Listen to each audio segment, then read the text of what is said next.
Shalom anak-anak, selamat pagi semuanya. Hari ini kita bersyukur kepada Tuhan di mana kita masih bisa bersama-sama belajar pendidikan agama Kristen.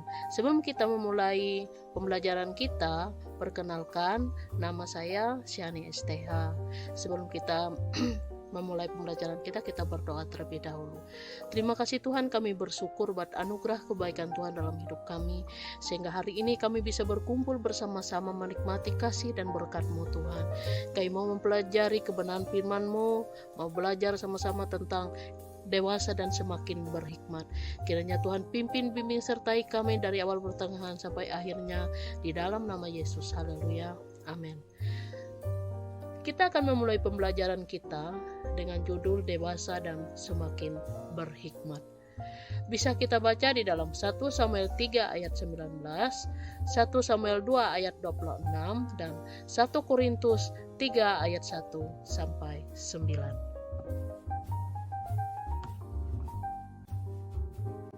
Pun tujuan pembelajaran adalah yang pertama, mensyukuri karunia Allah dalam diri yang sedang bertumbuh menjadi dewasa. Yang kedua, bersikap dan berperilaku sebagai pribadi yang terus bertumbuh menjadi dewasa. Yang ketiga, menjelaskan bahwa kedewasaan fisik harus diikuti dengan kematangan emosional. Yang keempat, menyebutkan minimal 3 hal yang menunjukkan kematangan emosional dirinya. Yang kelima, menyebutkan 3 sikap yang menunjukkan kedewasaan dan tanggung jawab. Yang keenam, membuat karya yang berkaitan dengan ciri-ciri pribadi yang terus bertumbuh menjadi dewasa. Berikut ini kita akan belajar dari kisah Tonya Harding. Kisah Tonya Harding menunjukkan bahwa kematangan seseorang itu tidak ditentukan oleh usia, tetapi dari banyak aspek yang turut mempengaruhi pertumbuhan seseorang menjadi dewasa. Dalam artian, dewasanya seseorang itu tidak ditentukan dari seberapa tua dia, tetapi dari bagaimana dia berperilaku, bersikap yang menunjukkan bahwa dirinya itu dewasa. Dan Tonya Harding mungkin bukanlah otak dari kejahatan terhadap Nancy Kerrigan, tetapi Nancy Kerrigan yang melukainya supaya Kerrigan tidak bisa ikut dalam pertandingan sepatu es. Tapi meskipun demikian, Tonya Harding dijatuhi hukuman yang cukup berat karena sebenarnya dia mengetahui rencana dari mereka yang melakukan itu, tetapi dia tidak melaporkan ke pihak.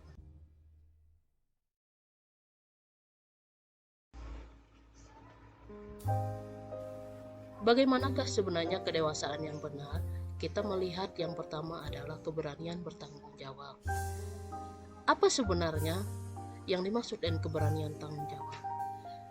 Keberanian bertanggung jawab adalah seseorang yang senantiasa bertanggung jawab dari setiap apa yang dia lakukan. Dan sebelum dia melakukan segala sesuatu, dia sudah tahu konsekuensi yang dia lakukan dan dia belajar bertanggung jawab dari perbuatannya. Yang kedua adalah kejujuran. Jadi kedewasaan yang benar itu adalah seseorang yang hidup di dalam kejujuran. Itu sangat penting bagi kita sebagai orang yang percaya dan sebagai murid Kristus. Itu adalah hal yang terpenting dalam kehidupan sebagai pengikut Kristus, meneladani kehidupan Kristus. Yang ketiga adalah hidup yang terarah, bukan hanya kepada diri sendiri tetapi kepada orang lain. Karena kita adalah makhluk sosial, kita tidak hidup sendiri di tengah dunia ini, tetapi kita hidup berdampingan antara satu dengan yang lain.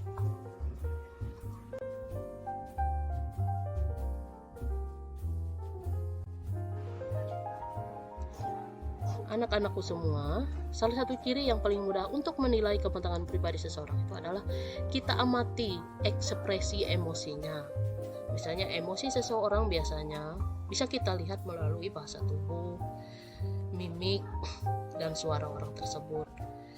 Kemudian mulai gerakan-gerakan, intonasi suara, walaupun tidak sama persis dengan orang lain, tapi bisa kita amati dengan sendirinya.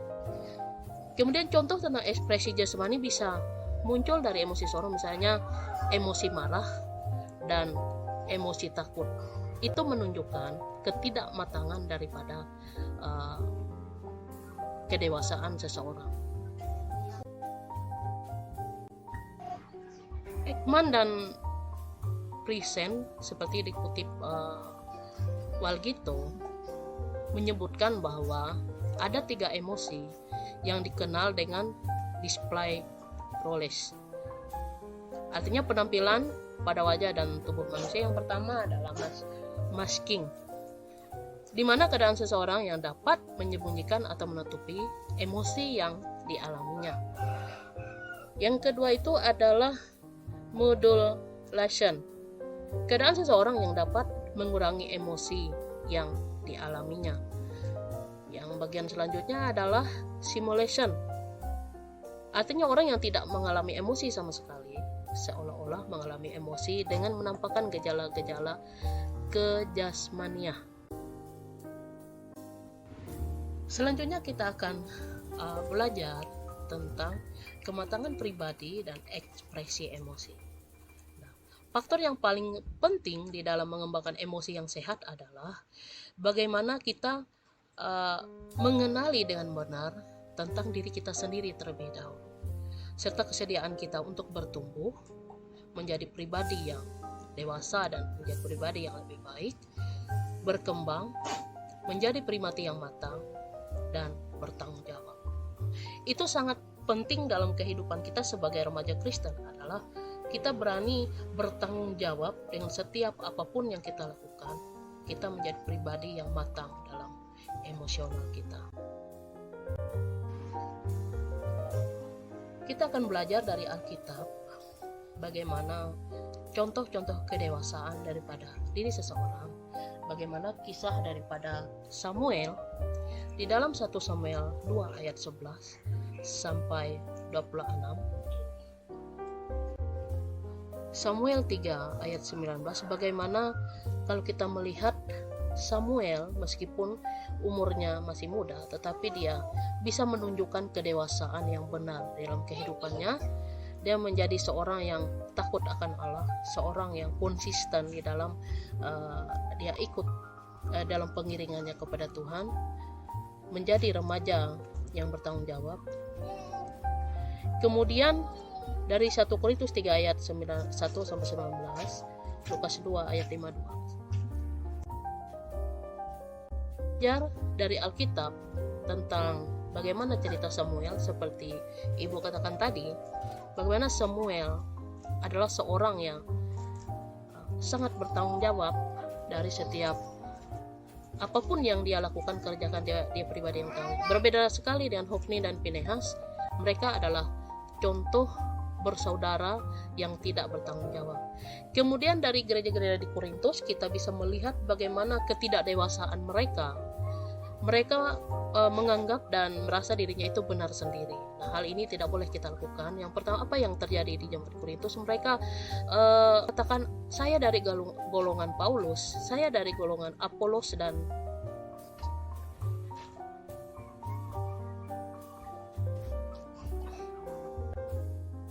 pas.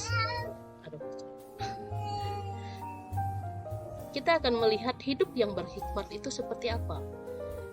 Kita melihat, karena Tuhanlah yang memberi hikmat, dari mulutnya datang pengetahuan dan pengertian. Yang kedua, mengingatkan kita bahwa Tuhanlah yang memberi kita hikmat dan mengajarkan hikmat kepada kita manusia dengan cara mendengarkan hikmat Tuhan dengan hidup berhikmat. Berhikmat tidak dengan menjadi pandai. Banyak orang pandai namun tidak berhikmat. Hikmat tidak diajarkan di sekolah formal. Hikmat dapat diperoleh lewat ketaatan kita kepada Tuhan. Apalagi seseorang yang mau hidup dekat dengan Tuhan, tekun mempelajari firman-Nya, ia akan memperoleh hikmat Tuhan. Amsal 1 ayat 7 berkata, Awal pengetahuan adalah takut akan Allah. Nah, hal ini yang harus kita perhatikan. Yang ketiga adalah contoh Raja Salomo. 1 Raja 3 ayat 16-18. Bagaimana Raja Salomo memutuskan kasus perebutan bayi di antara dua perempuan.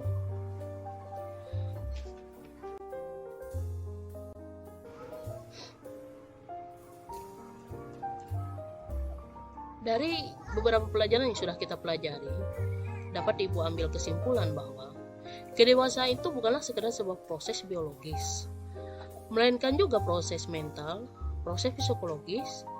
Orang yang bertumbuh menjadi semakin besar dan bertambah usia dengan sendirinya harus menjadi dewasa. Karena kedewasaan fisik kita harus juga diikuti dengan kematangan pribadi kita atau kematangan emosional kita. Di Alkitab mengatakan bahwa kedewasaan itu dicirikan oleh kebijakan atau hikmat. Hikmat tidak diperoleh secara otomatis, tidak juga berkaitan dengan usia, kekayaan, dan tingkat pendidikan yang tinggi. Tapi Alkitab mengatakan bahwa hikmat dimulai dengan pengenalan akan firman Tuhan. Amsal 3 ayat 6. Pelajaran kita hari ini, kiranya Tuhan Yesus memberkati semua. Sampai bertemu ke materi kita selanjutnya. Tuhan memberkati.